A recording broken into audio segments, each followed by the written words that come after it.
Welcome to the Hillsdale College Online Courses Podcast. I'm Jeremiah Regan. And I'm Juan. We are back with the history of classical music, Pythagoras through Beethoven. We're on to lecture number 4, and this is the final lecture, the classical period, Beethoven and Schubert. Joining us one more time is Hillsdale College Online Courses Operations Fellow and concert violinist Michael Eller. Michael, we are glad to have you here. Glad to be back. Let's talk about Beethoven. Beethoven, who was able to do such dramatic things with sound to bring out so much power from the orchestra. What is brilliant about Beethoven? Beethoven broke down barriers. He would do these things throughout all of his compositions where he would have a section of music that's, very quiet, maybe piano or pianissimo, and then he would have these stark, just blasts of forte or fortissimos, and you have to put yourself in the shoes of a common concert goer back in the early 1800s, and you'd never heard anything like that, and you would essentially be blown out of your clothes or shoes or whatever you want to call it. Like within each movement, he would just have these very unconventional uses of dynamics throughout. And he kind of pioneered that. How did he make it work so that it was not chaos and disorder? Well, I would probably point back to Beethoven's inspirations and the people that he learned from. I mean, he never got the chance to study with Mozart himself, but he was heavily influenced by Mozart and Haydn. And so he was also very much a classicist. And although he was taking these large leaps and pushing the boundaries of music, he, in the back of his mind, knew that he had to stay within the forms of music. So Beethoven was able to take classical music to new heights and do new things with it because he knew so well the forms and the rules and the modes that allowed him to compose. Even when he lost his hearing, he could still produce these works of epic beauty because he was both an innovator and extremely faithful to the roots of classical music and its rules. Exactly. Michael, if you had to choose, which one's your favorite? Beethoven's 5th or Beethoven's 9th? Oh, well, I've played the 5th. I've never played the 9th. And I remember playing the 5th. I think I was 15. It was one of the most enjoyable concerts I've ever played. It was also an outdoor concert. But I've never played the 9th. But the 9th is the 9th. There are few pieces that you can put up against Beethoven's 9th Symphony. And so I think for that reason, I have to choose the 9th over the 5th. The 5th is also overplayed. Very good.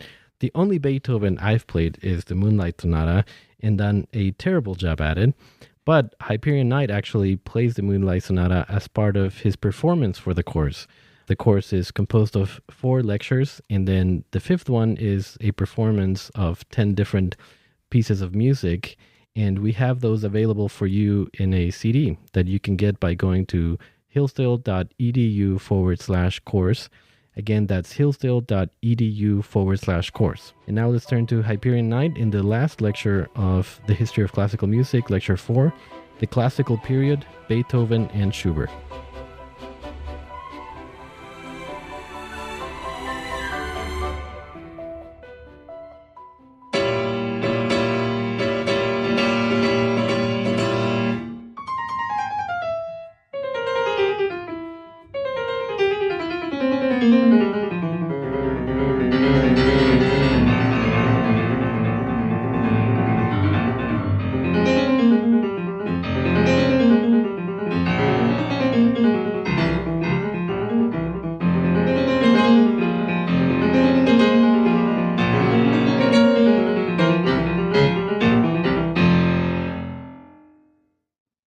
Beethoven and Schubert were the last composers of the classical period in music, but their compositions also pointed the way to the Romantic era that would define the 19th century.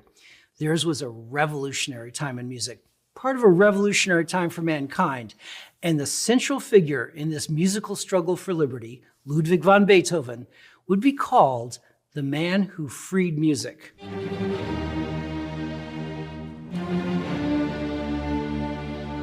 They wrote lots of books about him, but freed it from what exactly? Well, there are really two answers to that question, both related to the upheaval in classical style. The first is that Beethoven helped transform the two competing tonal areas of sonata form, the tonic and the dominant, into two competing themes, what were essentially adversarial characters in a drama, but in purely instrumental music with no dialogue. There was no longer the need for singers or a text. Music was freed from the written word. It now could tell a story all by itself.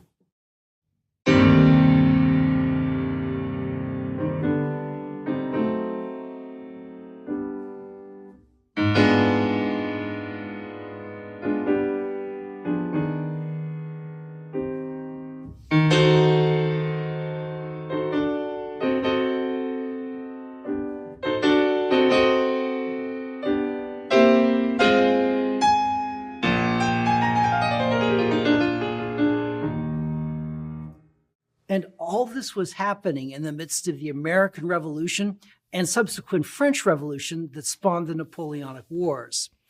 The idealism of the American founding fathers had created a republic based on symmetry, on a balance of powers between competing government interests. And this stroke of genius was actually reflected in the classical style itself, with the elements of sonata form, the exposition, development, and recapitulation, forming a perfectly balanced architecture, akin to the classical architecture of ancient Greece and Rome. But many of the founders knew something was missing, and they refused to ratify the Constitution until they were promised a Bill of Rights, a declaration of the rights of the individual outside of the structures of government. And this embrace of the individual, along with everything that results from his or her pursuit of happiness, for better or worse, is at the very heart of Romanticism. Beethoven defiantly asserted that he as an artist was every bit as worthy as any aristocrat.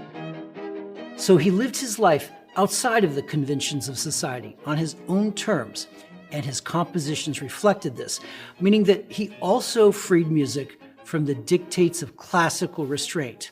He imbued it with all the passionate ardor of Romanticism while still remaining within the confines of classical structure. Thus, he had one foot in the future, and he can be called either a classicist or a romantic.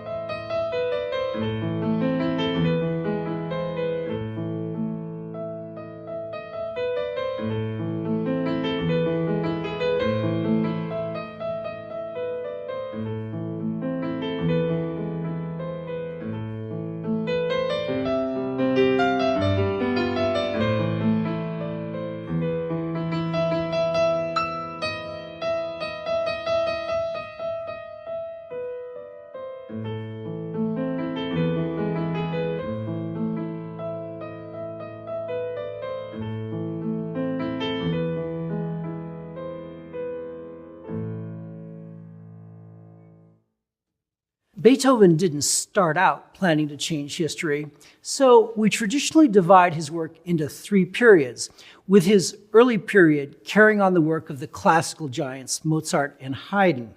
As a rising musical star from provincial Germany, he had hoped to study with his hero Mozart, but Mozart's early death prevented that. He then came to the attention of Haydn, who generously offered to tutor him. And while we can't be sure how much actual tutoring went on, the telltale marks of Haydn's compositional style are all over Beethoven's early works.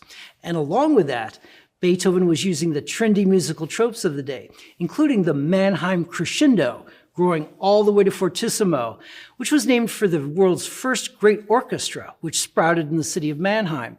And along with this was the Mannheim rocket, an arpeggio all the way up.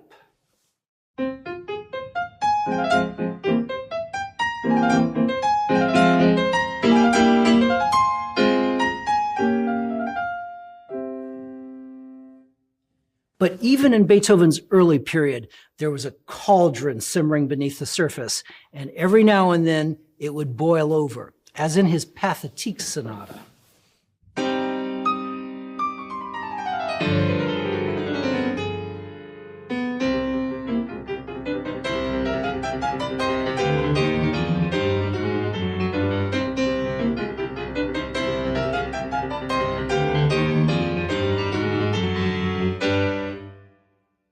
And then, as the 18th century draws to a close, it's time for Beethoven's rendezvous with destiny. His ears start humming and buzzing day and night, and he realizes that he's gradually losing his hearing. By 1802, his doctor tells him he needs to move outside of Vienna to a suburb called Heiligenstadt to deal with his condition. And while there, he writes what we call his Heiligenstadt Testament, a letter that was intended for his brothers Johann and Karl. He finally decides to reveal his plight to the world, and he describes his two unbearable burdens. First, of course, is the growing deafness, forcing him to live life almost alone. But second is the need to keep it secret to protect his career. People in society found him harsh and unfriendly, but what they thought was rude behavior was really just his inability to carry on a conversation. He writes that he had indeed thought of suicide, but saw it as his moral duty to remain alive as long as he still had music in him to bring forth that might bring joy to others. So, Beethoven comes clean and reveals his fate to the world. And then he turns the tables on fate. He vows to himself, "Let your deafness no longer be a secret, even in art." He announces that he will seize fate by the throat, and he promises that from now on, he will be composing in a completely new way. And one of the first products of his new approach is what we call the Moonlight Sonata. The basic customs of Viennese classical style are still there, but in terms of feeling, could anything be more romantic?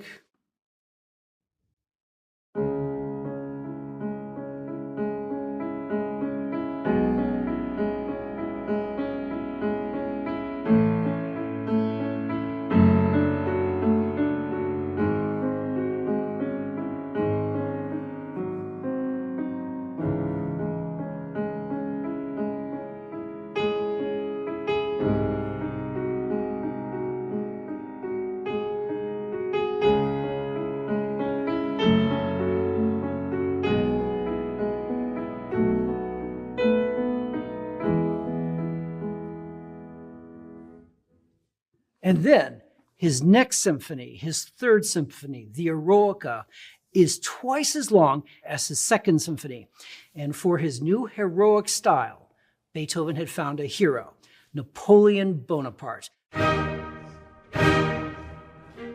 The unsurpassably brilliant general who is now rampaging through Europe, overturning the status quo, ostensibly to implement the ideals of the French Revolution, liberty, equality, and fraternity. Beethoven was known to harbor Republican sympathies, favoring democratic rule over the monarchies of the time. But the appeal of Napoleon for him ran much deeper than the politics of the day. You see, Beethoven deeply resented being subservient to aristocrats who were simply born better than him. He actually thought artists were more important, much like the Romantic poet Shelley, who described artists as the unacknowledged legislators of the world.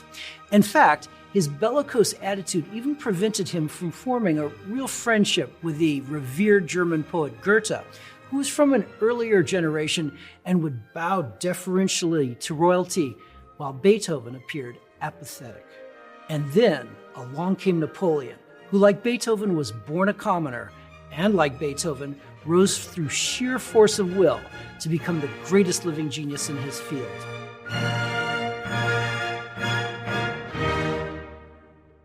Napoleon was not only defeating the leaders of the greatest empires on earth, he actually shattered the Holy Roman Empire.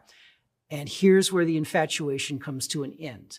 Napoleon then decided to crown himself emperor. So much for democratic ideals.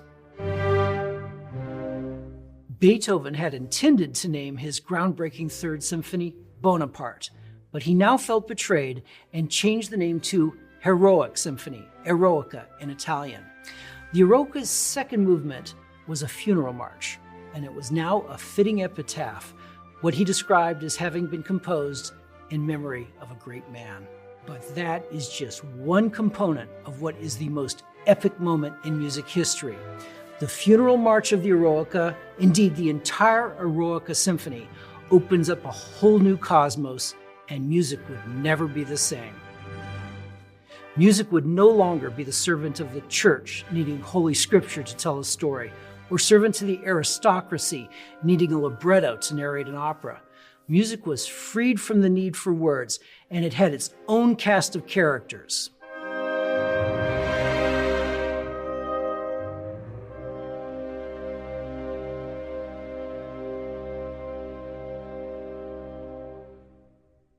In the piano sonata that Beethoven wrote for his patron, Count Waldstein, these characters come vividly to life. Sonata form had traditionally been a conflict between two competing tonal areas, the tonic and the dominant. But in the Waldstein sonata, the competing key areas become distinct personalities. The first theme is typically bold and assertive.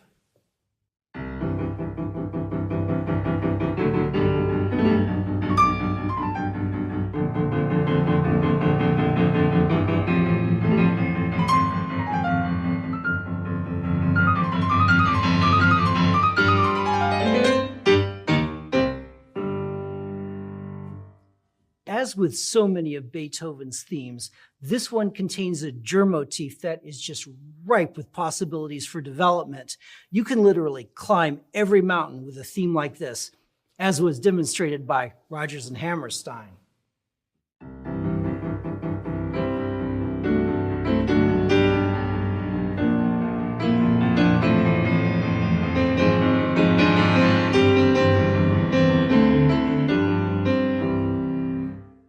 Okay, back to Beethoven. After what seems like an argument with a second key area, the second theme enters sounding like a lullaby. But first, they bicker.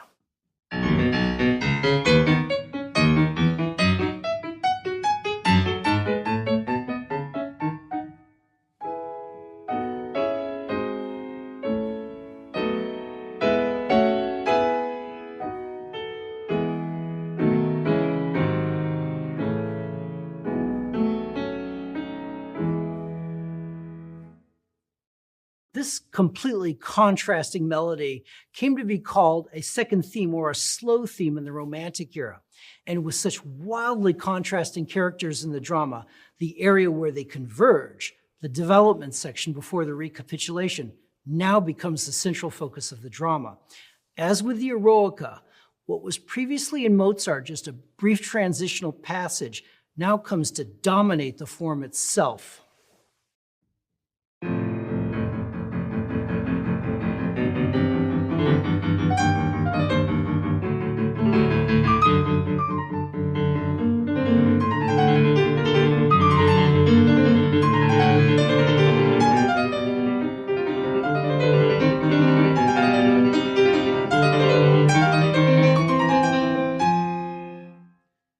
Beethoven develops this germ motif in a process we call thematic transformation.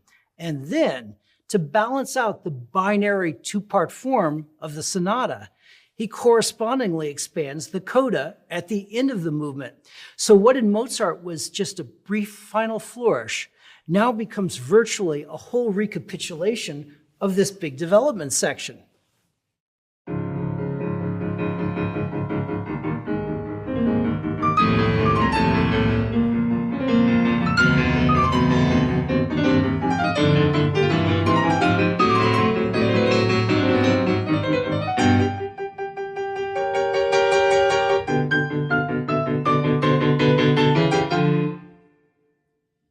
And in his subsequent Appassionata Sonata, Beethoven uses the same approach.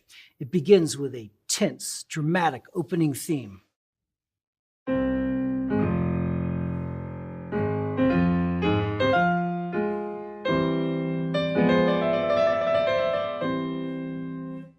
But this then yields to a meltingly lovely second slow theme.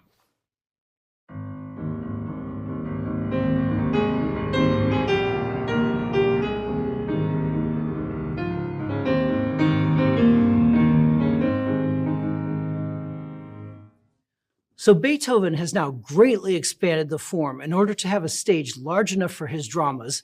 And in his piano concertos, he now decides to capitalize on the idea Mozart first used in his concerto in E flat of having the piano enter first to give a chance to highlight the contrast with the orchestra. In Beethoven's fourth concerto, the piano gets to open with no interruption at all from the other instruments. It sounds like it's reciting a prayer.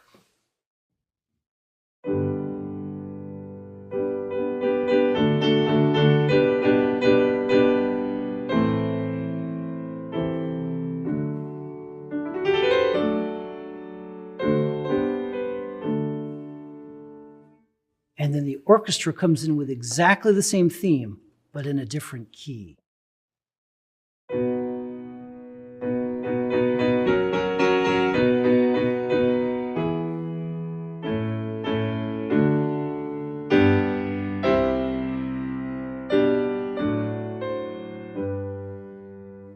You get the feeling they're having an intimate conversation. This contrasts dramatically with Beethoven's fifth concerto, The Emperor, in which the piano immediately takes control. It dominates the orchestra with an opening cadenza, like you might find at the end of a movement. But in this case, the cadenza is literally a cadence of 1-4-5 chords.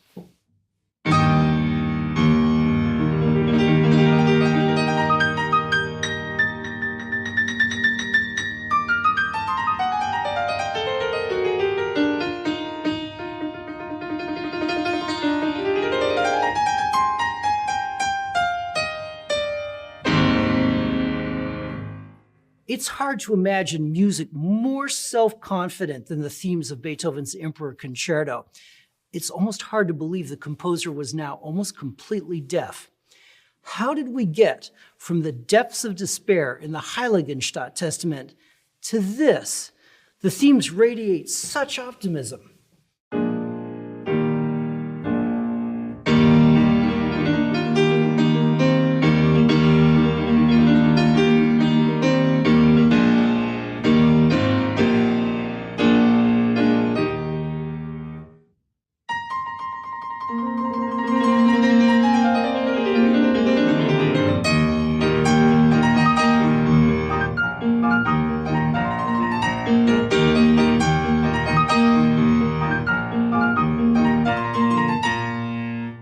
It's no secret that Americans are more divided than ever.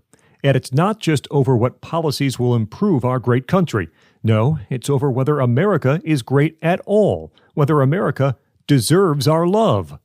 That's why Imprimis is so important.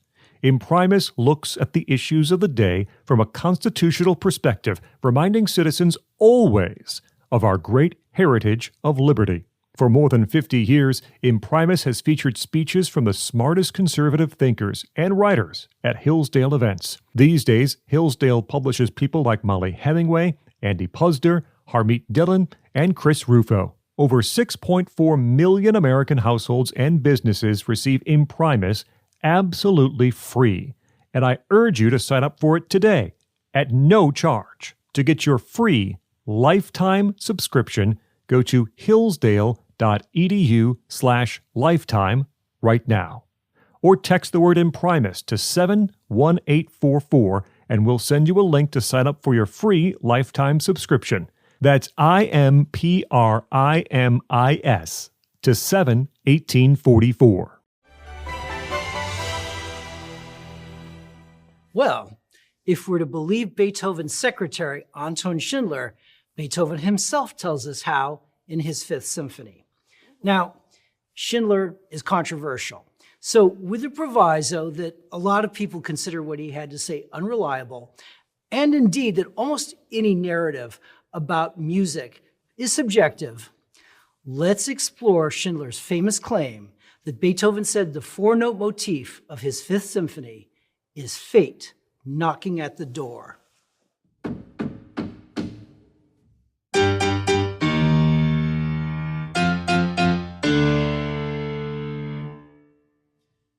Fate waits while this motif is developed into a theme, and then gets impatient, and fate again knocks at the door.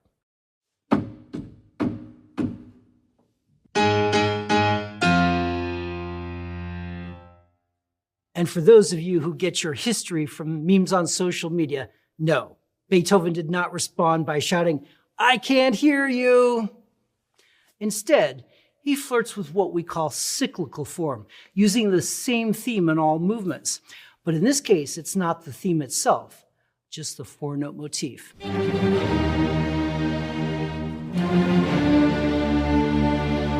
It reappears in the slow movement as a military march at half tempo.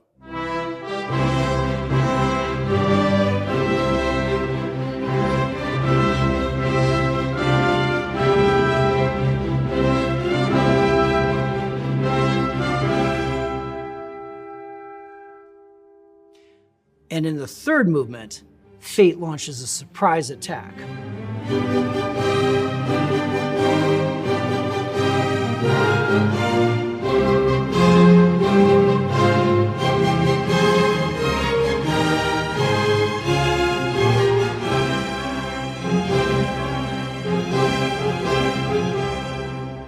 But Beethoven is now ready to counterattack.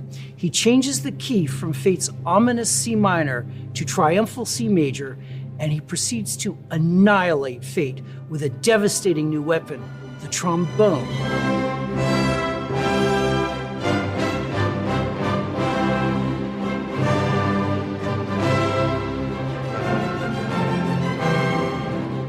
Fate manages to stage one last stand as the motif from the third movement invades the fourth movement.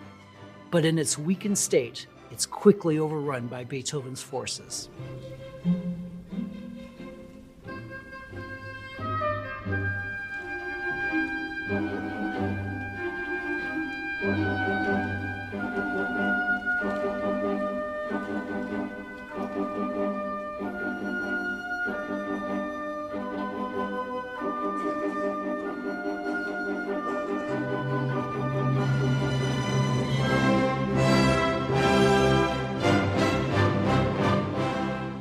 By a happy coincidence, the Morse code for the letter V for victory is ... the same as Beethoven's rhythmic motif for fate. So during World War II, his Fifth Symphony became the musical symbol for the Allies as they conquered tyranny. But even as we celebrate Beethoven conquering fate and going on to glory despite his deafness, we're still left to wonder, isn't this just a Pyrrhic victory? After all, none of us gets out of here alive. Doesn't fate always win in the end? Well, we'll see what Beethoven had to say about that in his final string quartet. But for now, his deafness meant that he was forced to lead a life of semi-isolation, away from his fellow man. His average day might include a long walk through the woods all alone, often lasting for several hours. He drew great inspiration from bird songs and the forests around Vienna, culminating in his magnificent paean to nature, his Pastoral Symphony.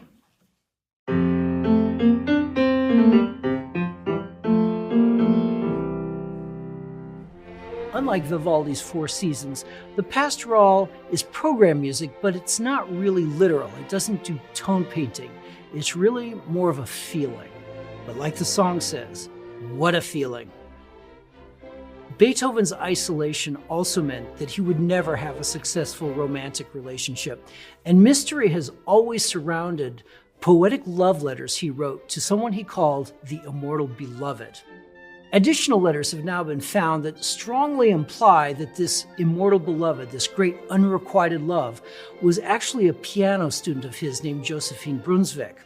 Now, we may never be certain about his beloved's identity, but if it was Josephine, then it would help explain his militant resentment of aristocratic rule.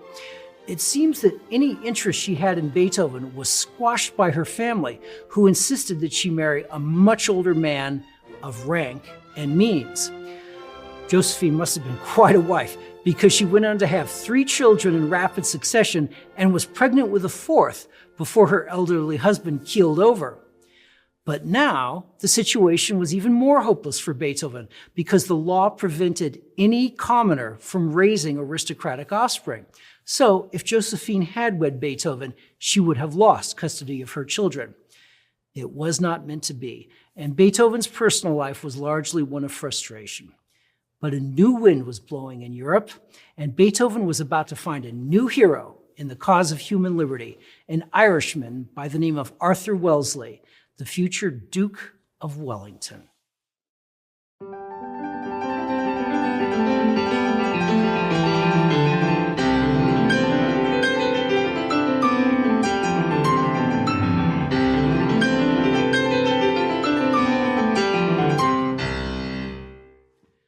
After Napoleon's Grand Army had swept across most of Europe, he decided to try to lock Britain out of Europe by invading the Iberian Peninsula and installing his brother Joseph as King of Spain.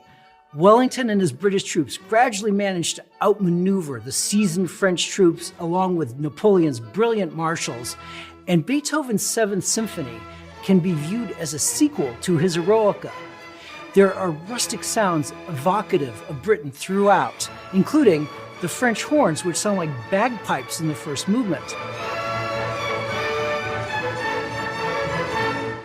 The second movement, Allegretto, is so strikingly beautiful that the audience at the premiere refused to stop clapping until it was played again.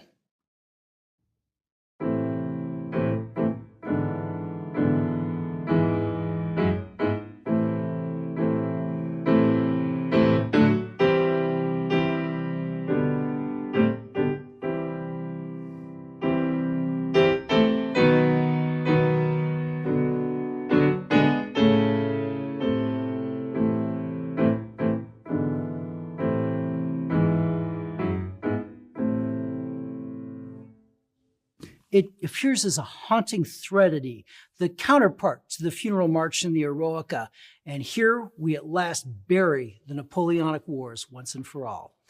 And the finale is a triumphant Allegro con brio, which is really an Irish dance taken directly from Beethoven's own arrangements of Irish music. By the time of the Seventh Symphony's premiere, Wellington had already achieved his decisive victory over Napoleon at the Battle of Vittoria, so Beethoven also composed a potboiler in his honor called Wellington's Victory that premiered at the same concert. The Congress of Vienna then convened and arranged the framework for almost a century of relative peace without large-scale wars.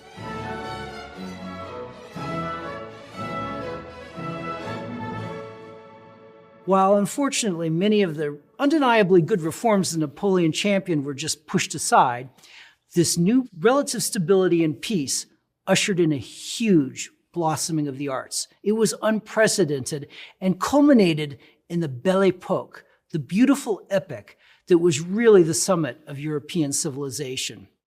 Wellington's victory was Beethoven's victory. And with his work now largely finished, Beethoven went quiet. And in that interim, a new voice emerged that was to take music even closer to the new Romantic paradigm, the extraordinary Franz Schubert.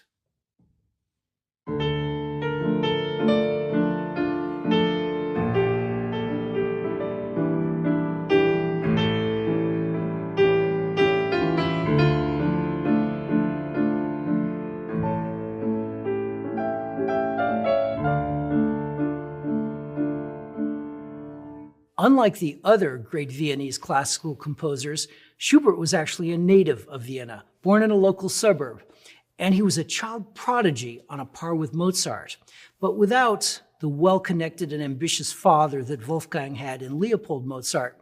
So, instead of tours of the European capitals performing with royalty, Schubert's childhood instead consisted of dumbfounding his teachers. One teacher, in fact, said that he simply gave up on any real instruction because Schubert already knew anything he tried to teach him. At their lessons, he said he would just look upon Schubert with, as he said, astonishment and silence. Incredibly, while still in his teenage years, Schubert actually evolved a whole new genre of music, the art song, or Lied in German, in which the singer and piano accompanist are equal partners in the vivid portrayals of poetic texts. At just 17, he wrote the art song masterpiece Gretchen at the Spinning Wheel, Gretchen am Spinnrade, set to a text from Goethe's philosophical play Faust. And in this song, Schubert uses the piano in a completely new way, imitating the sound of a spinning wheel while Gretchen is spinning yarn.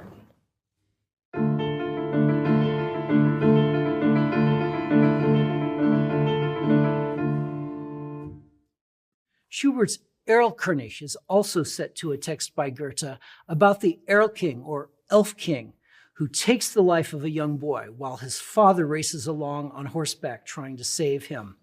Schubert audaciously uses the piano to recreate the hooves of the galloping horse.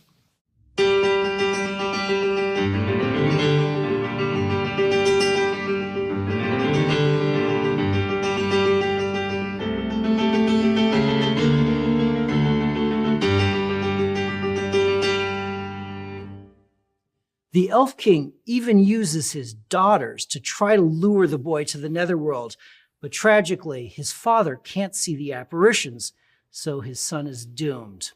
There are no art songs greater than these products of Schubert's youth, and he went on to write over 600 more of them. Schubert was a great admirer of Beethoven, and destiny would make them contemporaries, even though Schubert was born 27 years later, because he would only outlive Beethoven by 1 year, dying shockingly young at the age of 31. Beethoven's death affected him deeply, inspiring him to write some of his greatest masterpieces, like his song cycle Die Winterreise, The Winter's Journey, and his Impromptus for piano.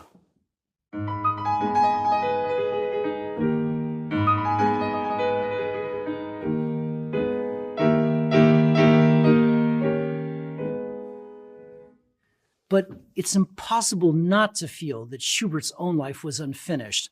So perhaps it's appropriate that his most beloved orchestral work was never completed. His Unfinished Symphony was discovered with just 2 finished movements, but every melody is absolutely unforgettable. Schubert left this planet so abruptly that the world never really got a chance to know him or his 1,500 compositions. It was up to the next generation to spread the word, and for Franz Liszt, it became a personal mission as he arranged 56 Schubert songs for piano. His transcription of Schubert's Ave Maria is so magnificent that you can hear the words even when they're not being sung.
Like Beethoven, Schubert stretched the boundaries of Viennese classical style to the limit, filling them with romantic ardor and lyricism, but for the most part didn't break them.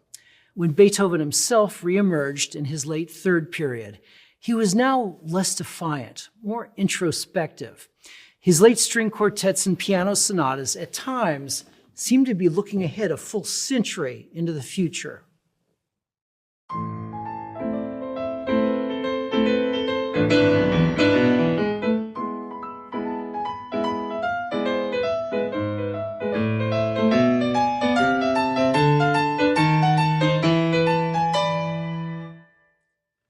And at other times, they seem to recall the most innocent memories from his childhood.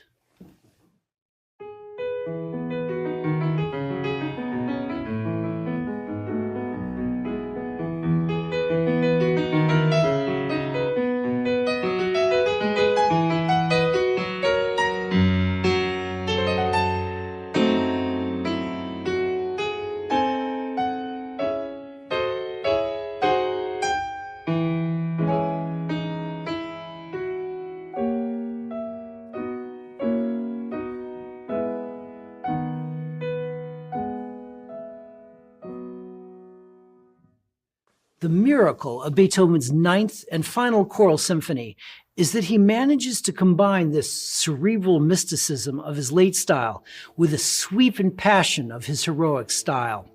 A whole new world is born, a whole new musical cosmos in his Ninth Symphony. In fact, a whole new universe as primordial chaos erupts into the Big Bang.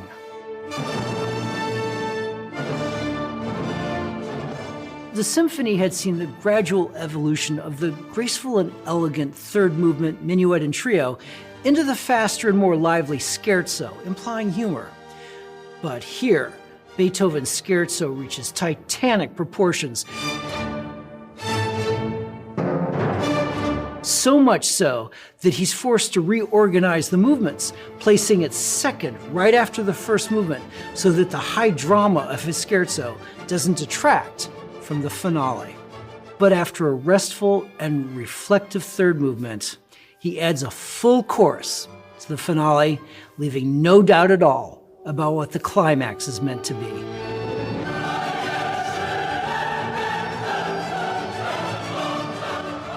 In Beethoven's Ode to Joy, using the words of Schiller, he presents his prayer for universal brotherhood. And with his mission on earth now complete, fate now returns for their final contest. In Beethoven's final string quartet in F major, opus 135, he poses the question, must it be? Muss es sein in German, meaning, must we die? He writes the three-word question underneath the three-note motif. But he mixes the answer, it must be, with a country dance, and he goes out with a big smile on his face. And this is Beethoven's philosophy and Beethoven's triumph. No matter what adversity we face, we remain joyful, and that joy itself is our triumph over fate.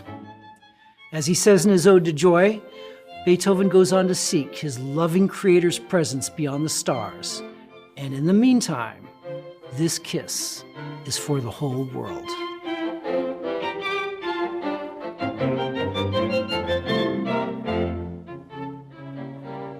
Mankind may not yet have been ready for Beethoven's message of universal peace and brotherhood, but it was ready for artists to assert their individuality and make the world a far more beautiful place.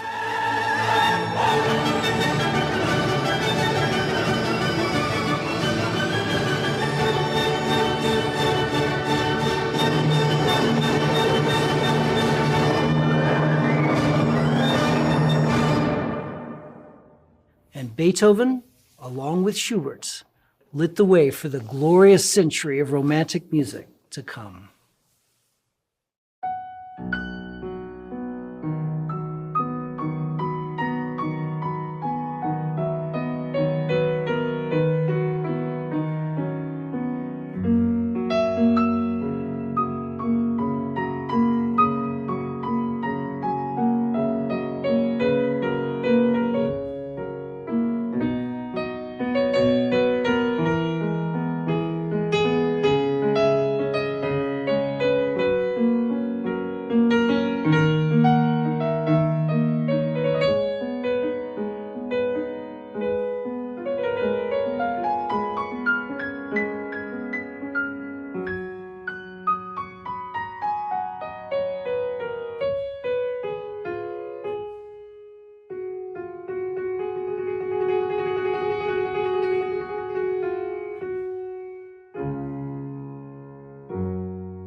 Thank you for listening to this episode of the Hillsdale College Online Courses podcast. If you want to continue learning about classical education or other topics, please visit hillsdale.edu/course. There you will find over 40 free online courses including Constitution 101, The Real American Founding, American Citizenship and Its Decline, and many more. The courses include additional readings, study guides, fully produced videos, and you can chat with your fellow students on a dedicated forum. Upon completing a course, you will also get a certificate. All our courses are free because we believe that a virtuous citizen is the best defense for liberty.